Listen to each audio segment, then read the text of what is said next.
Testing. So everyone, how is everyone? Feeling good? Feeling healthy? That's good, excellent. You know, we're living in a time now where God desires His people to be spiritually and physically well. Okay, we're entering a period where things are changing quite rapidly, and He wants us to be prepared for that period. Okay, well done, young lady. What's your name? Hannah. She's a budding physician. Yeah, she did very well this morning. You going to be a doctor? Are you going to be a doctor when you grow up? Not sure yet. Oh, okay. All right. That's all right. That's okay. That's all right. That's okay. Now, the title of this morning's message is 7 Dips to Health. 7 Dips to Health. And that title came out of the scripture reading from this morning. Now, there's a bit of a contention with my name. Therese said, "Good morning, doctor." And I said, "No, we're in church, it's brother." So she said, "No, use your title. You went to college for your title, so use it." So I said, "I'm not at work." I said, "I'm in God's house." Some people say that you're never off duty when you're a doctor. That may be the case. But you know, when we carry titles in God's church, we don't allow the Spirit to work amongst us because we look to this person for their title. We're not really looking for the Spirit. So I just say that we must, either say in church, I'm Brother Warren or Brother Wesley. Okay. Now, during this week, I said, "Lord, what should I speak to your people?" So He gave me a message, which I believe is timely. Sometimes we think, "Oh no, preparing this is quite odious, so I try to do something else." And the Lord said, no, that one. Because I've done that before. I said, "No, let me go and do something else." And the Lord said, "That's not what I asked you to speak about." So I was obedient this time round. Okay. So here we go. Our NHS is dying. Okay. This is the title in the Mirror. And this was a report by... Can everyone see the screen? Because you can come round. I can give you a few minutes to come round if you want. You can see it. Okay. So this was a report by a leading doctor. He reported to the Mirror. Hospitals go into meltdown.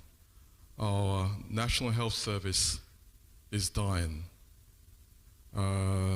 He said, "Nurses are crying, doctors are quitting, we don't have beds for patients."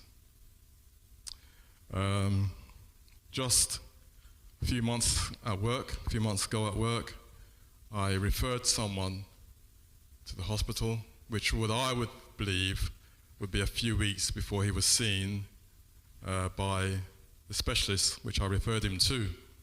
So about 4 weeks went, I hadn't heard anything, so I then gave them a call and said, "I referred this particular gentleman, I haven't heard anything." He said, replied to me and said, "You won't hear anything until next year, February 2024. And I referred him in May. Okay.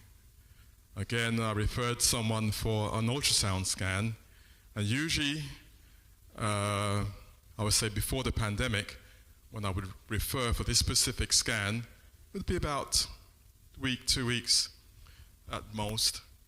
Again, I didn't hear anything after a week, 2 weeks, so I called and said, "I haven't heard anything." They said, "It's 16 weeks before we can perform the scan." So, bearing those experiences in mind, is this quite right. So this is an effect affecting our access to healthcare. Okay? So this is an effect for us accessing healthcare. Now, what about us as individuals? What's going on? Okay. So this is, it's not very clear. Can you see it? Okay, this is incidence of cancer, okay? So this is from 1971 going up to, say, 2013. And what we see here is a projection of exponential growth of cancer rates. So we got a line here which is everyone, and then we got two lines which is matching almost each other. Two lines at the bottom matching each other. So that's males and females. But what we're seeing is the cancer is not actually going down. So we're pumping all this money into NHS year on year. So at the same time, cancer rate is increasing, even say from 1971. So it's saying that usually statistics that 1 in 4 will be diagnosed with cancer. Okay, so that's cancer. So this is an effect on us as society, as us as individuals. And let's look at something else. Diabetes. 5.5 million people living with diabetes in the UK by 2030. So in another 7 years' time, we're going to have 5.5 million people living with diabetes. So that's nearly 1 in 10. So I don't know how many of us are in this room, but that means several of us will be diagnosed with diabetes. That's the rate of how we can't control certain diseases for some reason or the other. Okay? Have you got any ideas why that is? Okay, right, let's see. Right. So, a bit further, another statistics. 435 people will lose their lives to cardiovascular disease daily. It's daily, so daily, yeah. Daily. So, you're looking at, if you look at 7 days, that's almost 3,000 people in a week, 12,000 people in a month. Then you can put that to a year. That's cardiovascular disease. So when we say cardiovascular disease, we're looking at blood pressure, heart, and also stroke. Okay, so heart attack is 190 per day. And those who attend hospital is 530. Just the other day, I was working with a colleague of mine, and he said his friend, who is only in his 30s, went to the A&E because he's feeling chest pain. They sent him back home, and the following day, which was a Sunday, he passed away with a heart attack. He was only in his 30s. So another type of disease, have you heard of autoimmune diseases? New research calls of global spread of autoimmune diseases. Can you name me one autoimmune disease? You know any one? What, autoimmune? Yeah, not. Which one? Motor neuron? So that's a muscular type of disease. So lupus is one. Yeah, lupus, rheumatic arthritis, that's another one. So your body, with autoimmune disease, your body's own defense mechanisms and cells recognize your body as foreign and starts attacking it. So they sort of have these categories of, say, rheumatic disease because it attacks your joints. Lupus attacks kidneys, probably heart, and have effect on our sort of emotional ability as well. So these are what we call autoimmune diseases, and there's a global rise. Well, they say it's linked what to what? Western diet. Okay, right. Let's look at something here. So these are all what we call lifestyle diseases. High blood pressure, diabetes, insulin insufficiency, hyperglycemia, hormone imbalances. These are all what we call lifestyle diseases. Okay. So we have a picture here of something we're all familiar with. Okay. So it's something I used to enjoy. Okay. Now, when I was at school, I I went to Stanborough for the first 2 years of my secondary education, and then I went to a local school in Tottenham, and a cousin of mine were in the same year.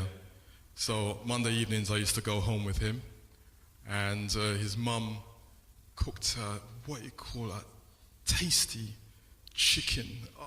I tell you, if you've tasted this, you'll eat chicken for the rest of your life.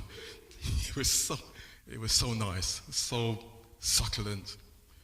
And so every Monday I made sure I left school and I went home with him to have this chicken and rice and peas. And then shortly afterwards, because those days I used to read Back to Eden quite avidly. Although I was still at school, I used to do a lot of reading. Then I decided to become a vegetarian. So she enjoyed seeing me eat in front of her. Every time I went there, she actually got up. She didn't even ask, she would get up and give me this chicken and rice.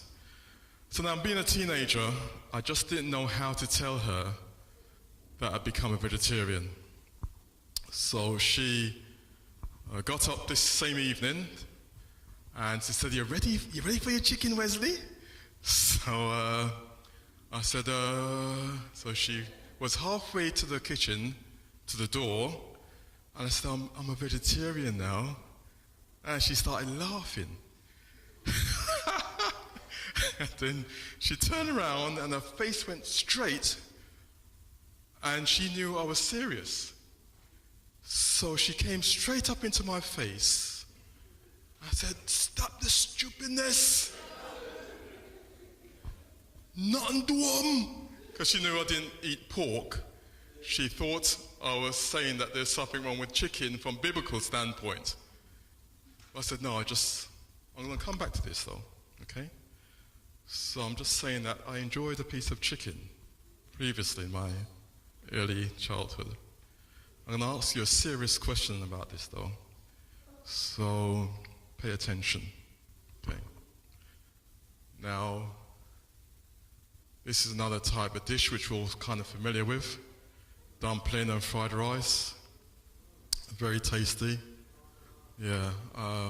I was so privileged to grow up in a part of London that had the first bakery actually in London. Tottenham, when you look at Tottenham was one of the first place in London to produce most things. You know, the place where I grew up in. Yeah. Okay, so it was, we had the first bakery, what you call a sort of West Indian bakery in London, and they cooked a really good fried fish and dumpling. Now, something that young people, we don't have that many young people with us, but darling, do you like chips? Okay. Do you like chicken? Deep fried chicken? Yeah, the one that's deep fried. Bread. Okay. All right. So what about this one? What about pizza? Pizza, you like pizza? Oh, you're the vegan. Oh, okay, she has vegan one. Okay, all right, okay. You beat me to that one. She has the vegan pizza. Okay, fantastic, well done. Okay. All right, let's look at this now. Okay, and you like donuts? Okay, this is donuts. Jam donuts. There's a shop down where I used to work in Maida Vale that did a fantastic jam donuts. The dusted sugar. Oh my God, they were delicious. Okay, so now I'm going to work through this scripture reading, okay? Now I'm going to really work through this scripture reading because there's some interesting points in here which I would like us to really sort of glean from. 2 Kings 5, verses 1 to 14. So now Naaman, captain of the host, or the king of Syria, he was a great man with his master. So we had a guy here who was the Syrian army who was top-notch. He was honorable, so people respected him because by him the Lord had given deliverance unto Syria. So at that point, Israel was under the captivity of Syria. So he was a mighty man in valor, but there was an issue. He was a leper, okay? So God has called us, his people, to deliver the last day message. But is lifestyle issues an issue with us? Okay? Can we be impeded by our lifestyle? That's the question. And the Syrians had gone out by companies and had brought away captive out of the land of Israel a little maid, and she waited on Naaman's wife. So I didn't know, it's either she's very little in terms of age, or it doesn't really give us a depiction. But the thing with this little girl, or little maid, is how confident she was. She said unto her mistress, "Would God my Lord were with a prophet that is in Samaria, for he would recover him of his leprosy." So she was confident that if she would go to this prophet in Samaria, he would recover. So that is something, isn't it? Is that something? She had confidence. She had confidence, okay? And one went in and told his lord, saying, "Thus and thus." So Naaman went to the king and said, "This, I need to go to Samaria." So he trusted what this little girl was saying, so that I can get healing. So the king said, "Yeah, surely, go, make your way to Samaria." And the king gave him a letter, and he went on his way. Now, this is another thing which I found quite remarkable. So we had a little girl who was confident that he can be healed in Samaria.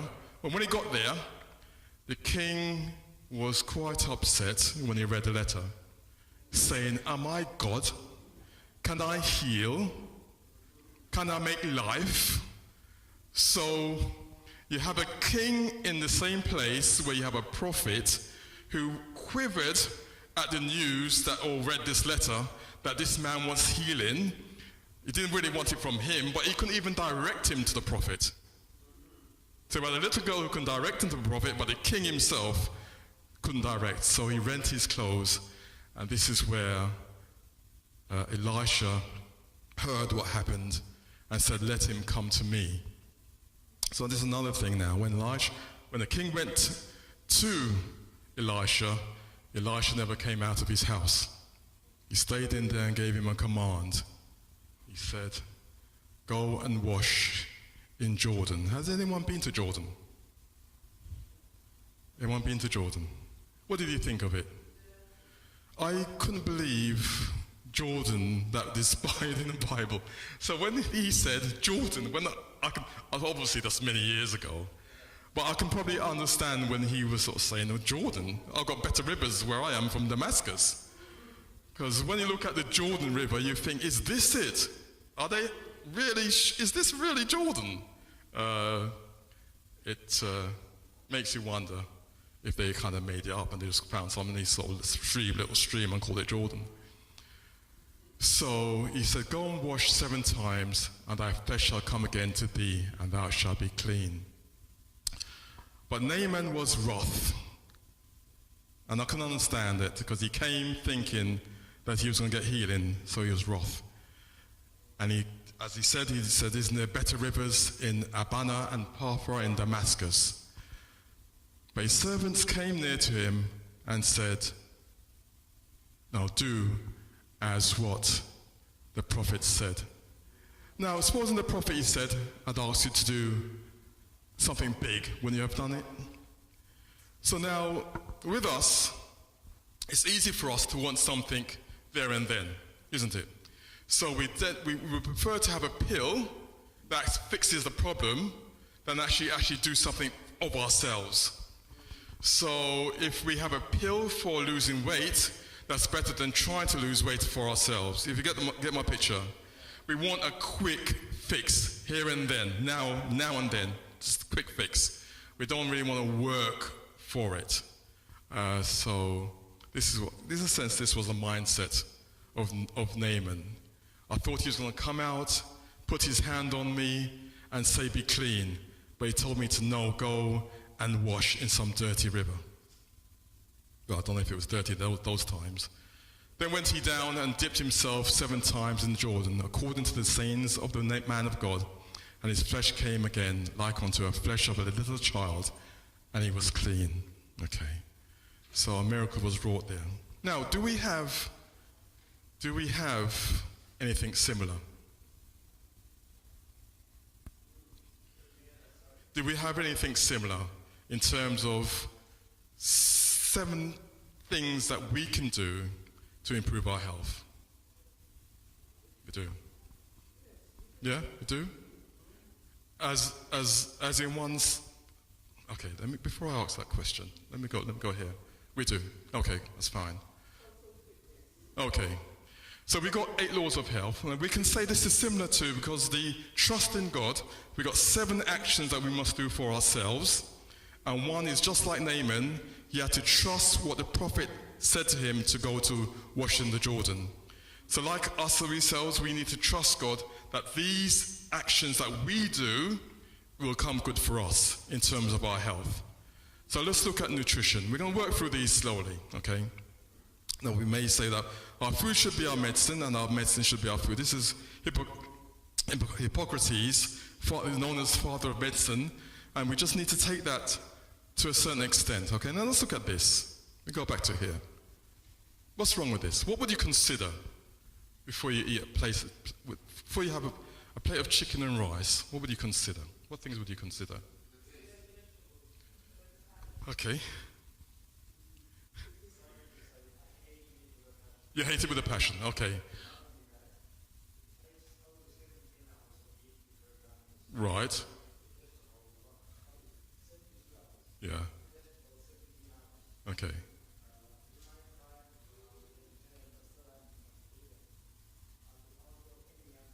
Right. Okay. That's interesting. Okay. So you're saying that you have more endurance. Now, many of us eat, so you made a choice to become a vegetarian and then vegan. So you made that choice. And you made that choice because you probably through understanding, through you read, you think, no, I think a vegan diet would be better for me. Okay? So one of us still eat chicken, right? But before you eat a plate of chicken, what would you consider before you eat it? Fresh, okay. So you would think before you eat it, the oil content.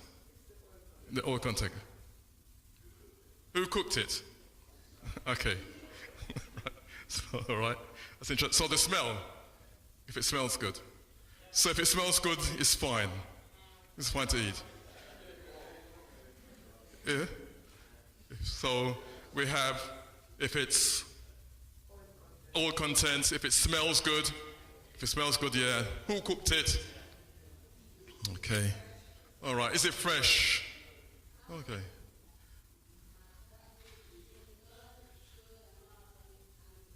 Okay. So if the chicken's good, I don't care about how it smells. I don't care how it cooked in the oil.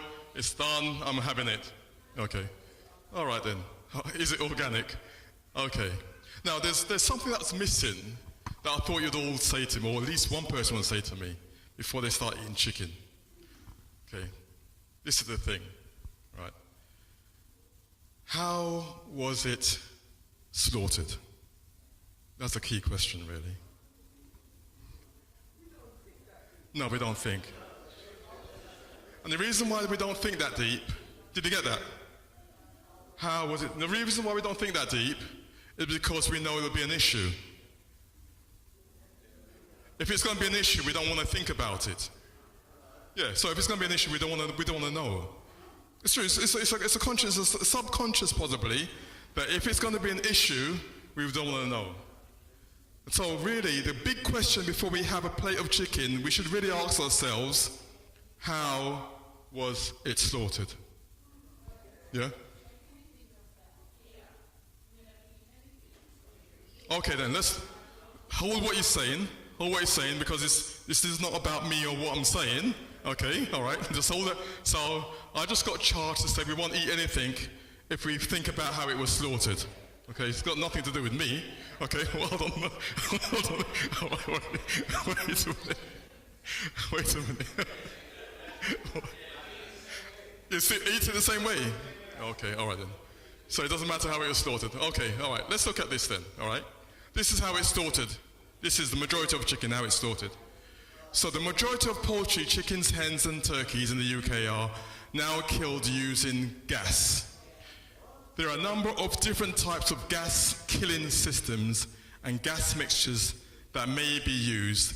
Birds remain in their transport crates and placed into a gas system where they are exposed to mixtures of air and gas until dead. It's all right, I know. Sorry.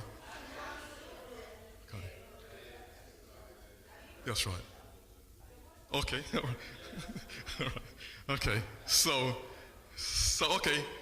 All right. So someone was trying to qualify to say, well, it doesn't matter. We can still eat it because there's issues with vegetables. That's what you're basically saying. Okay. All right. Okay, so we have an issue here, do we? Is this an issue? Let's see if it's an issue, okay? Because we know that really before we have any sort of animal product, God has told us, not me, that so this is blood in chicken. Yeah, okay. Leviticus 17 verse 10. And whatsoever man there be of the house of Israel, or of the strangers that sojourn among you, that eateth any manner of blood, I will even set my face against that soul that eateth blood, and will cut him off from amongst my people. For the life of the flesh is in the blood. Okay. So that's what I'm trying to say, is that when we're going to eat any meat, we should give our consideration as to how it was slaughtered.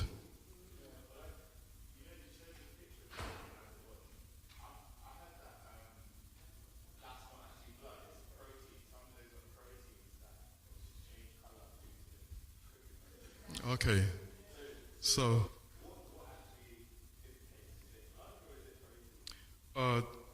there are sometimes, if it's not cooked properly, you can actually see that when you break the chicken, because obviously if it's not slaughtered as we should do, slaughter it, cut the neck and drain the blood, okay, it's going to remain in the chicken. So when we cook it, you can obviously get blood particles still there. Okay. So this is not me, I'm just giving you a message. Okay. What did I say? We're entering a certain period that if our health isn't as it should be, we will succumb to the circumstances that we're going to be facing. So our physical state and our spiritual state should be together, should be one. Okay? You understand what I'm saying? You understand? Okay? Okay. Do you know how halal is slaughtered? Is that what they do first?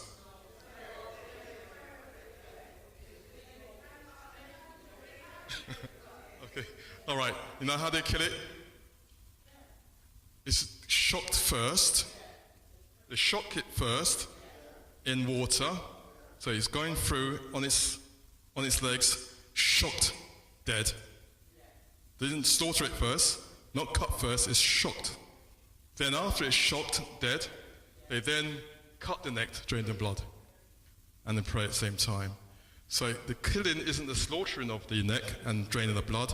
They kill it first by working through shocked water.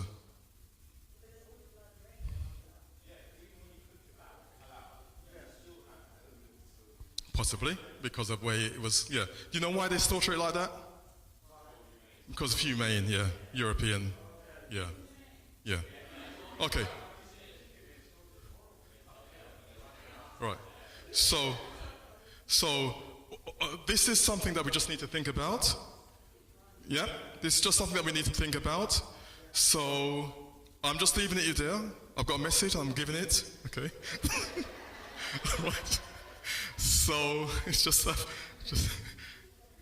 yeah. mangoes.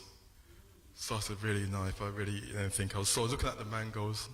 I was looking at the juice patty. And then I was looking at the mangoes. Then I said, okay, give me 2 patty. When you make a commitment and then you just fall down on a commitment, I kind of felt bad. Veg patty. So I felt bad. Okay. So I was carrying the patties now, feeling guilty. Then I don't know where this woman come from. She said, give me one of them patty now. Next minute, the patty gone. I said, what's this? But then I said, well, it's, divine retribution. So my patty gone. So, I did that, yeah, I had one was left. Okay. Oh, where am I? Sorry, this thing is just playing up. Oh no, beg your pardon. Okay, just want to show how, before we get there, that we need to be confident in terms of the 8 laws of health, 7 laws of health. So we dip, each time we take on or follow the principles that God has given us, especially in our times, be certain, okay, that what God has established, it will come through, okay? Now, why I say that, I was working in a hospital, elderly care. One of the nurses came to me and said, Wesley, can you help me? In a desperate plea. I said, what's the matter? She said, oh, I have heavy monthlies. And in my mind, I said, well, I'm not a gynecologist. I just said straight away in my mind, I'm not a gynecologist. So I said to her, have you done all the tests and so forth, investigations? She said, I've done all of those. I've even taken some of these hormonal tablets. Nothing's working. So I said to her, that's an easy one. And I paused. And when I paused, she said, what then? So I said, just take some lemon, fresh lemon, squeeze it in some water 3 times a day, and you'll be fine. She said, is that it? And she laughed to scorn. She was laughing so much. You know, so laughing is contagious. I started laughing. And then I felt bad that I even made a suggestion. Anyway, weeks later, she came back to me. And she came back with such a face that I thought something happened. She said, Wesley, it worked. It worked. So I said, oh. First of all, I was trying to think what she's on about, but then obviously then I connected. She said, what else do you know? So I said, well, God has provided foods for our means, for our healing. She just nodded her head. And what I'm trying to say here is be confident that God has given us the means for our healing that is natural. That was the only time I've ever said to someone, guaranteed, if you do this, this will be the outcome. So God has given us blessings that we're untold, that when we follow, we have a perfect outcome. And we see it here. We have an immune system that's second to none. Okay. Right, so walking. So let me, for the time's sake, okay, let me just, next time I'll come back to all this, okay, water, miracle, and therapy. So let me just end it here. Let me just end it here. Yeah. Let me just end it here, okay? Have you heard of this guy? No? You should have, because I've presented him to you before. So it's always good to repeat, isn't it? So when we teach, we always repeat. They say, well, when we repeat, it sort of reinforces our learning. Okay. This guy, in 2016, won the Nobel Prize in medicine. And what he discovers is something called autophagy. This is important for all of us, okay? Now, I sort of skipped through quite a few things. There's some good information in the others, but I said, let me go to here because of time. Okay. Now, what he discovered, as I said, is a term called autophagy. Now, in Back to Eden that I avidly read, I came across a story by Jethro Kloss. Jethro Kloss is the person who actually wrote Back to Eden. And he said that there was a day when he went on an outing, and during this outing, there was someone he saw that wasn't eating. So he went up to this person and said, do you care to join us? Because I see that you're not eating. The gentleman said to him, it's okay, today's my fast day. I don't eat on this specific day. So Jethro Kloss asked him, why is that? Why do you fast? So he said, well, someone came and told me because he suffers with the autoimmune disorder called rheumatoid arthritis. It's where your body thinks that your joints are foreign and attacks you, and you can get very disjointed joints, disformed joints. So the person told him that if he fasts 2 days of the week, he'll be fine. So he said from since that, he's fasted 2 days of the week, and everything's been okay. He's never had an issue with a flare of his rheumatoid arthritis. So what this guy discovered was what happens when we have a period of food not in our bodies. He says when there's a period of food not in our bodies, our body actually self-heals. So if there is an issue, any issue that we may have, and we go for a period of fasting, our body says, there's an issue here, and starts correcting it, self-correction. So after 12 hours of not eating, we've used up what we call our glucose stores. Okay, so we start to break down excess fat, or we just keep lean, and our body feeds on what we call ketones. About the 16th hour, our body then says, there's an issue here, and starts self-correcting. So if there's a problem, the body actually starts self-healing come the 16th hour. So what this actually chap was doing with Jethro Kloss was putting into motion this healing 2 days of the week. So he didn't suffer because the body corrected the issue before the fasting. But we can't have that, we don't usually have that issue in terms of the self-healing because of the nature of the way we eat nowadays. Okay, so we have 3 meals a day. And no one knows where this 3 meals of the day actually comes from. It's just part of our system of eating 3 meals a day.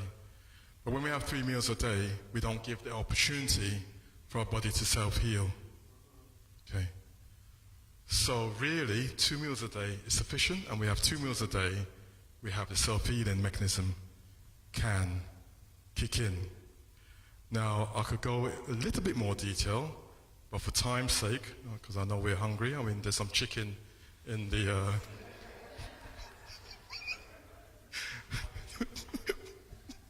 There's some chicken waiting for us, but no one's going to ask a question, the serious question. After this one, we'll ask the question. Sleep is important. We need to sleep like a baby, okay? Now, just finishing off now, okay?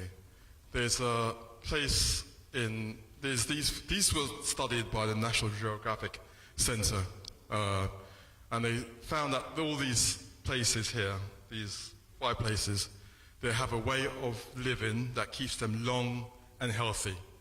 And Loma Linda is one of those places. So Loma Linda is actually a place where a lot of Adventists live in a specific town. A lot of Adventists are non-Adventists as well. But it's known, even the non-Adventists has incorporated the lifestyle of vegetarianism. And they live long and healthy. So in terms of issues, health issues, they have very, very less in this specific region. So let me just leave you with this cleaning. This last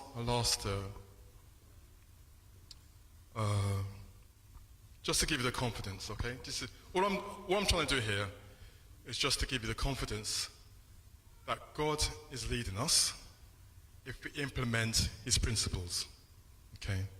This is what I'm giving in this specific testimony. Yeah.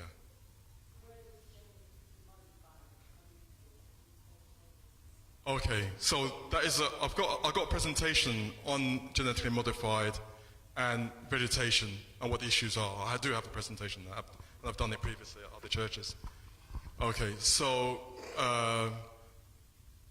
in terms of what I'm trying to do this morning was just trying to give us confidence that the 7 principles that God has established for us, if we undertake those principles, we can withstand the time that's coming upon us, physically and spiritually. Okay. So, I was at a clinic in West London, clinic I used to work at. Because of time, I'm not there, so I usually give advice nowadays. And as I was getting ready to leave after treating a couple of patients, the owner of the clinic came and rushed to me and said, "Wes, can you stay? Because we have someone coming who's going to need to see you." They have gone to a famous street in London, and the doctor said to them, "Go and put your house in order. I can't do anything for you." So as a family, it was her son, daughters, and son-in-law. She said to me, there's a bit of a contention within the family in terms of what type of treatment they want their mum to have. So when she came in quite bowed over, in pain. So I put her on the table. I asked them, "Is it okay if I examine?" They said, "Yeah, fine," because she's from the Muslim Brotherhood. And I said, "Where is the primary?" They said it's in the pelvic area. And when I felt the pelvic, the stomach, it was rock hard. So in those sort of situations, prayer is called for in terms of the direction of how the Spirit will lead you. So I bowed my head and asked for the Lord, what's the direction here? So when I picked up my head, I told him what we're going to need to do. That caused a little bit of a contention with the family. So you had one section of the family there, another section of the family there. So after 2 weeks, she came running out of the car, play fighting with her son, implementing the 7 principles of God's laws. Okay. Prognosis was extremely poor. That's why the doctor in that famous street in London said, "Go and put your house in order." 3 years later, she was still alive. So, I say this to us as God's people. Think about how we live. Think about the type of food we put in our mouths. Think about the frequency and ask God for His leading in your life. Okay.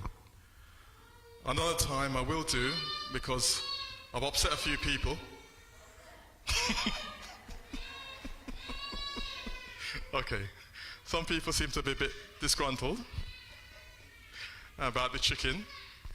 So I'll do another presentation on vegetation, okay? And how we can have a good diet without the pesticides, all the GMOs, and we can still live healthy with what God has given us to use. So thank you for listening. God bless you, and have a pleasant rest of the Sabbath. Okay. Yes.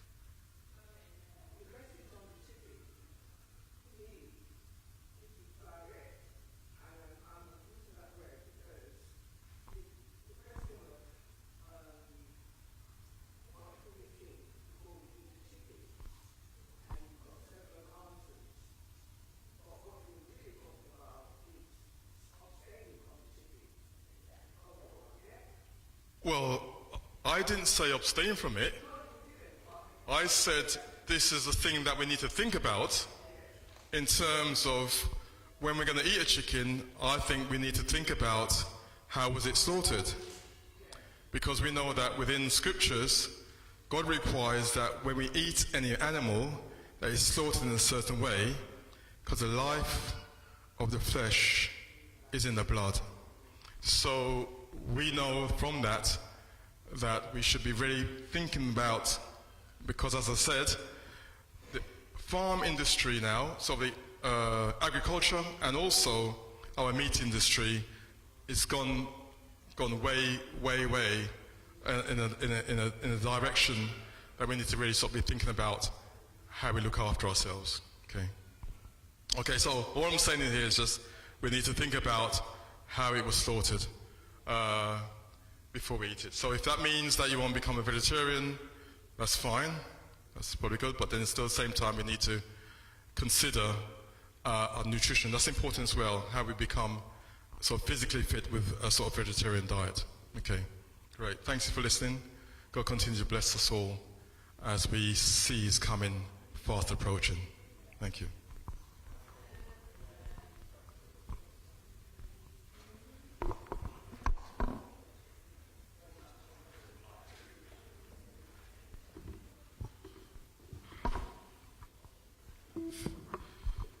We're just, in the interest of time, going to sing the closing hymn to close off our service, which is hymn number 15, My Maker and My King.